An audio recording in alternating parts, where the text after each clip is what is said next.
to this right now. Full disclosure, I was associated with outlaw motorcycle clubs and criminal organisations when I left prisons. I've made no attempts to hide any of this. I've told the media, I have shared stories about it, and I remain open, honest and transparent. However, Stuart is also in contact with members of these organisations and has been attempting to convince them to take me out permanently. In October, during the state election, you didn't see me anywhere because police held very, very serious concerns for my safety. They didn't even want me showing up to vote in my own election. The ECQ was contacted and police sought some special condition to allow me to vote via phone. However, I refused, and so my attendance was organised, and a combination of marked vehicles, police and undercover officers from the Criminal Investigation Branch were tasked with maintaining a presence and protecting me while I voted. There's a lot that I can't say, but what I can say is this. In addition to both the New South Wales and Queensland police, the AFP, the Australian Criminal Intelligence Commission, the Law Enforcement Conduct Commission in New South Wales, and the cybercrime team in Queensland are all aware and investigating this in various capacities. I received correspondence from New South Wales detectives on Monday. They've been on holidays for 3 weeks, but they're back now, and Queensland detectives as well. There's a few people in the comments saying contact police. Trust me when I say the police are all over this, and at a fairly high level too. Literally lives are at risk. There's very serious underworld figures attempting to locate Stuart Adams and others sharing this content to find out what exists, where it exists, which places a lot of people at risk basically. But then there's the risk of police kicking down your door because they too want to seize your phone, laptops, computers as part of their investigation into this. They want to know what you have been sent and by whom. Are you speaking with Stuart Adams, or you might not know who it is, but Shane Cuthbert or the various other profiles he's created.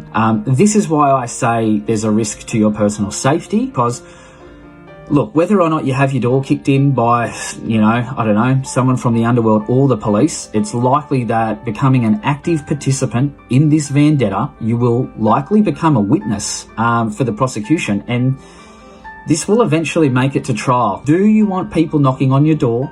Do you want police coming in and seizing things? If you have kids, do you want to take the stand in what I believe will be a highly publicised trial, again, in a year or two from now? Like, when I ran for council, I had 2 current affair episodes. I was getting debated on Sky News. I had national media attention, and this, I think, potentially will be probably even bigger than that. So do you want to be a part of that? I think people think that they have been down the rabbit hole, but think again.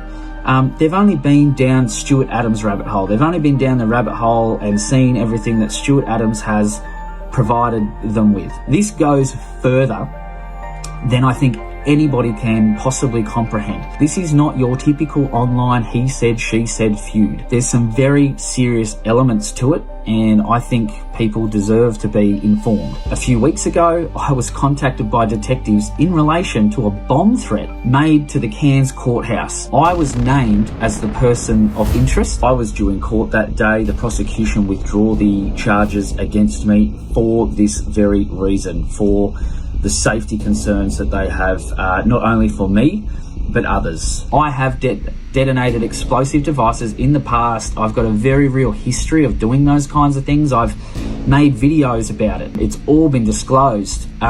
It wasn't me, but no surprise, the tip-off come through the New South Wales Crime Stoppers. In New South Wales is where Stuart Adams lives. Now, the AFP are investigating this matter because, they're taking this very seriously. Magistrates, judges and courthouses being targeted as part of this vendetta. I do not condone this behaviour, and I've been cooperating fully with police. So trust me when I say the police are watching, and they are documenting everything. I have good relationship with both the police and bikies. I'll admit some of them are upset with me, but others are okay. I've been in contact with multiple presidents since October, and I've got an understanding with them, which probably explains why I'm still walking around, but I do have the support of police as well, and I encourage all of you to contact them. If you're in Queensland, give the CIB a good call.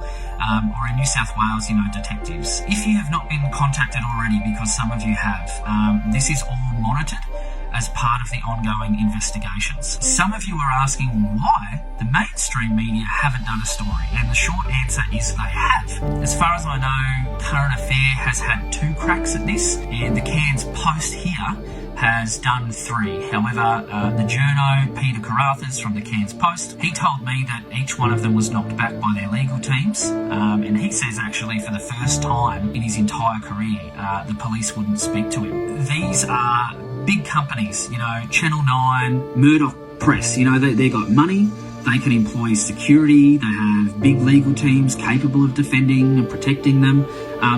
They're not reporting because of the associated dangers and legal issues. But trust me when I say they are licking their lips, waiting for the opportunity as well. I mean, I've been on Current Affair, I think 4 or 5 times now, since I was a kid, and they're licking their lips. I mean, this has been described as both the Nicola Gobbo case, Underbelly, and it's the Michaela Testa and a Paul feud all rolled into one. Like, it's got more drama than anything I've ever seen, but it's potentially dangerous as well. Now, personally, I don't mind the attention. The more traction and attention this gets, the better for me and my platform, the more awareness I can raise around social issues and highlight really important things. But I'm just asking people to consider whether this is something that they want to be involved in, and look, go for it if you do, but, make sure that you stay safe and that you're aware and you're across all of this stuff before you sort of go out on a whim, which I think some of you have. I think some of you have bought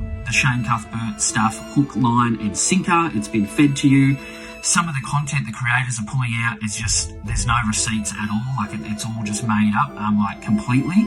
And I know that it comes from Shane Cuthbert, which is Stuart Adams. For those making videos for their own safety, I can tell you that it only makes you a target, and not a target of mine, but a target of Stuart Adams, underworld figures and police. Any fake accounts that are in there, I can tell you they're not mine. I'd imagine they're just another one of Stuart Adams' accounts as he tries to control the narrative.